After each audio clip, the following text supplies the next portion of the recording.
Hello everyone, SpongeBob here, and welcome to another Top 10 list.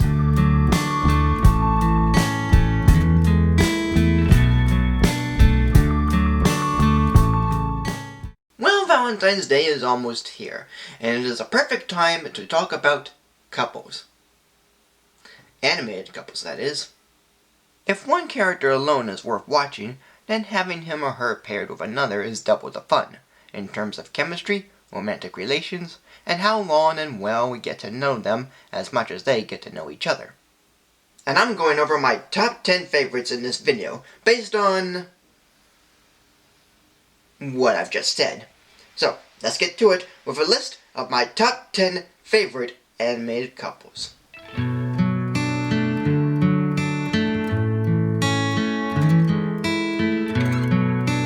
Number 10.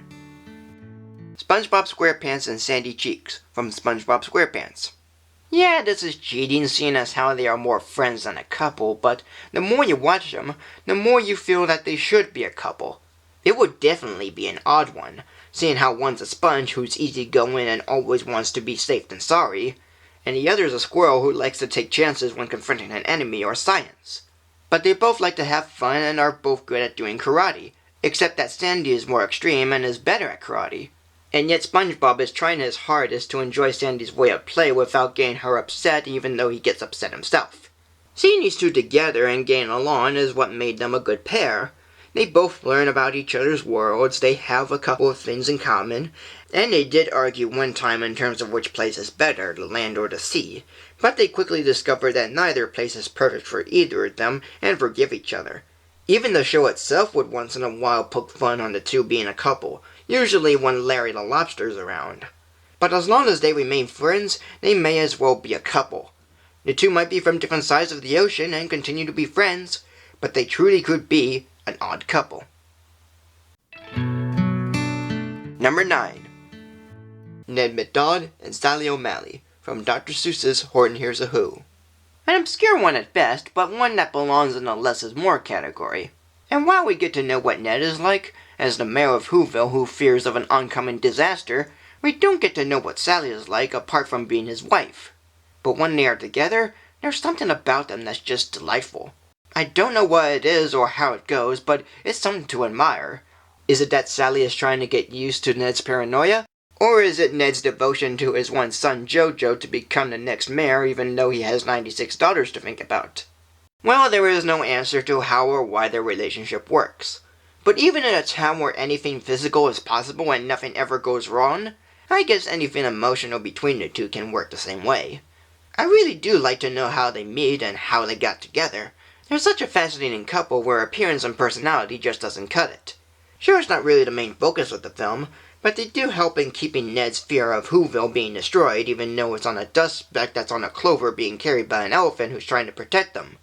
In any which way, both Ned and Sally are an enjoyable couple, and one that deserves more attention. We may not know how or why they get together, but we do know that their love is a mystery that is worth watching. Number 8. Bugs and Lola Bunny from the Looney Tunes. We have seen Bugs Bunny go with other female rabbits and see him cross-dress as a woman to distract his enemies, but once Lola came in, the two certainly became a match. Yet it all depends on which version you go with, either from Space Jam, Baby Looney Tunes, or the Looney Tunes show. For me anyway, it's Space Jam, mostly because, despite not having many scenes together, they both felt right for each other. Surely Bugs is all over her, even when Lola's determined to win a basketball game, but even she becomes a little show-off when displaying her attractive side, and gets really ticked off when being called doll. But I really don't mind too much because, while she still looks pretty, she's still a Looney Tune, and being with Bugs will offer some comical, yet sweet moments. With Baby Looney Tunes, they're just friends and nothing else. And with the Looney Tunes show, while Lola's character is more better and even funnier, her and Bugs together are very on and off, mainly with Bugs not wanting her around and Lola's constant yet crazy love for him. But as much as I like to see these two together, the one from Space Jam is better, and at least this pair is featured more in promotions and merchandise. But no matter which version is the better one, there's always something about these two that just click, and there is nothing wrong with that. Number 7. Mickey and Minnie Mouse from various Disney cartoons. Definitely the first animated couple in history, not just for Disney, but for animation. From Steamboat Willie to Runaway Brain, and from the House of Mouse to who knows when. These two mice are a cute and delightful pair. And unlike Bugs and Lola, where they have a few scenes or a few episodes together, Mickey and Minnie have lots of cartoons devoted to them, either as a couple, or just meeting, or being on a date, or having Mickey rescue Minnie from Pig Leg Pete, or Mickey going up against Mortimer Mouse to win Minnie. But then there are times when Minnie has a problem and Mickey always has a solution for it. There are so many ways and so many adventures that these two go on that there's no way of stopping them. But sometimes the two suffer from the same issue that Kermit and Piggy share, in that the two meet each other for the first time or in a long time and yet never question that they always have been together since the beginning. Though you could argue that they're playing different characters when the role calls them to be, but it's something to take note of. And no matter how many times they meet or how many times they argue, if any, they will always be a timeless couple. The two are the classic of cartoon lovers, and you can really see why. There is nothing to keep them apart, and there is no way that they are ever going to stop loving each other. They are one of the best loved duos for any fan of Disney or animation. What more is there to say? Number 6. Jack Skellington and Sally from The Nightmare Before Christmas. Like Ned and Sally, this is another couple put into the less is more category. And again, like Ned and Sally, they don't have many scenes together, but when they do, it's kind of charming. We already know what they're like separately. Jack, as the mayor of Halloween Town, is very occupied in getting ready for Christmas that he hardly notices when Sally has feelings for him, which is not only demonstrated in Sally's own song number, but in scenes where she's making and giving gifts in a basket for him, and picking off petals from flowers. But it's not until near the end when Jack realizes what Sally's been doing and finds out that they are meant for each other in the film's final song number. But how and why that is one of the film's biggest mysteries. Yet it's also one of the film's biggest enjoyments. Knowing very little about their relationship just makes the two very lovable and sweet. And many fans of the movie have devotion to these two that I sort of respect. But if there's ever a fascination about a skeleton and a ragdoll getting along, then this is about as close as it can get. They are just the right pair of interesting individuals that everyone can get behind. And like the song goes, for it is plain as anyone can see, we're simply meant to be. Number 5. Big Mac and Cheerily from My Little Pony Friendship is Magic. More specifically in the Hearts and Hooves Day episode, which I also talk about in another top 10 list, but this is just about the two of them. On their own, they don't have much in common. Big Mac's a working farmhand who says very little and is Apple Bloom's brother. And Cheerily is a teacher who the Cutie Mark Crusaders see at school every day. But when the CMCs have them meet together, they try to handle the awkward situation they're in with as much care as they can, until the CMCs serve the quote-unquote love potion. And once the two become cured of the potion, there is some speculation as to whether or not they're ever going to be together again. And in my opinion, I think they should. When they were affected by the potion, it was pretty cute seeing the two get along. But without it, the two still seem as cute together as they were before. Just look at them here. Their big-eyed questioning looks are very adorable. I certainly believe these two being in love more than Big Mac and Fluttershy, which is not bad, but I never got why or how they end up together. They just came out of nowhere and were never brought up beforehand. But in a show that has very few couples in it, I wouldn't mind putting these two with the rest. They are just so sweet and so cute that being in just one episode isn't enough. They don't have much in common, but they are one of a kind. And they are certainly one of my favorite couples from one of my favorite episodes from one of my favorite shows. Number 4. Bernard and Bianca from the Rescuer movies.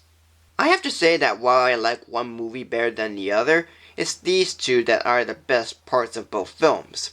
In The Rescuers, we're introduced to them as they go on their first rescue mission, and The Rescuers Down Under, Bernard is trying to ask Bianca to marry him while rescuing another kid, and while Jake is trying to make the moves on Bianca. But what happens in between the two movies is never shown, but we do know that they must have gone on a lot of adventures and missions together. And I've talked about what these two are like apart in my review of these movies, so there's not too much to go over. However, they still make a lovely pair, and both have personalities that are pretty understandable and easy to identify. They both have gone on many fun adventures, which would be nice to see more of, but these two films would have to suffice. And in the end, they come out having finished their mission and even living happily together after all the perils they went through. They're not just a duo of mice coming to rescue the aid of a child. They are the most fun pair of mice to ever be together, whether being partners or a couple. And whether or not you like these movies, there's no denying that Bernard and Bianca are simply wonderful. Number 3. Belle and Beast from Beauty and the Beast. With Disney's line of princesses and princes, there's usually one choice that people would always enjoy and consider the rest to be okay. For me though, Belle and Beast really do make a good and charming couple, mainly because we really get to know them before they meet. Belle is into wanting more out of life than just having the town gossip about her and Gaston constantly wanting her to marry him. But she also enjoys reading and is very caring about her father. Beast, having an unusual name for a character, is a tortured soul who was once a selfish prince turned animal by a curse that's only lifted if he loves someone and that someone loves him back. And in the end, his curse is broken, but his real appearance is not as strong as his beastly self. Which is why you see him more as the Beast in later Disney shows, because he's more likable that way. And they both share a nice relationship as the film goes on, through their 2 song numbers and several fun moments. Of course their relationship is shown more in the 2 sequels, or midquels as you will, but they don't have the same likability or charm as the original. And not knowing how long they've been together makes it pretty delightful, yet you could argue that it's just within 1 or 2 seasons given the time of day. But what does it matter? The two bring out lots of charm and delight to the film and they're still worth watching. And it just goes to show that beauty on the inside is just as wonderful as on the outside. Number 2. Homer and Marge Simpson from The Simpsons. The most famous of animated couples from the most famous of dysfunctional families from the most famous of animated sitcoms needs no introduction. But the relationship of these two is one of the reasons that kept the show going for so long. It's irresistible seeing these two get along and being romantic and all sorts of stuff. Yet it's another thing when thinking about the two alone. Homer is bald, fat, and stupid, and Marge has an olive oil style body with a tall hive and a voice that's pretty silly. But everyone quickly gets to know them and their characteristics. And when they are great apart, they are also great together. And yes, they get into lots of fights, they stay their separate ways for a while, Patty and Selma get Marge to marry someone else, or Moe tries to marry her. Homer soon learns his lesson and apologizes, and the two get back together. And I think those are done to death, and they keep on doing it so much that an official divorce should really come into play rather than just teasing it every time. Yet every time they get back together, there is always something that Marge finds lovable about Homer. And yeah, that one ran its course and we'll never know why she gives in. But aside from all that, the two are still lovable and charming as ever. They both encounter hardships from when they first met, but they always still love one another. And they are both really great when being by themselves or with family and friends, but they are even more great when being together. And absolutely nothing can take them apart. And my number 1 favorite animated couple is TK and Kari from Digimon Digital Monsters. Yep, there's no shame in enjoying these two. They make the best loving looking couple. But why is that? Well, them being alone is something different. In the first season, TK likes having fun and is playful, especially when being with Patamon. But he's also really young and can get upset when he loses someone he loves or is denied of anything going right. Kari has a very sweet and kind nature to her that seeing a friendly Digimon get hurt is very harmful to her. But she also has some communications with otherworldly entities that is interesting. Most of their personalities are carried into the second season, but they certainly have matured. But it's when they're together that they have plenty of things in common. They have Digimon that can evolve into angels or flying creatures, they always like to help others in danger, and their crests of hope and light outweigh evil more than the others. Often known as Takari among fans, this is one couple that I can totally get 100% behind, more so than when Davis tries to win Kari over and fails. They have very sweet and lovable identities, they care about each other as well as others, And the show itself has shown them in great context. Mostly from the English dub, that is. And I'm glad I'm not the only one who thinks these two are great. Yes, there's another couple from the show I like too, but this one just felt perfect. And there are a lot of pairings in the show, but only one is the most enchanting. And if I have anything else to say, if they ever need to be said, TK and Kari are my favorite animated couple. And that is it. So thank you for joining me. Like, comment, subscribe. Follow me on Facebook or Twitter. Tune in next Wednesday for a new video. And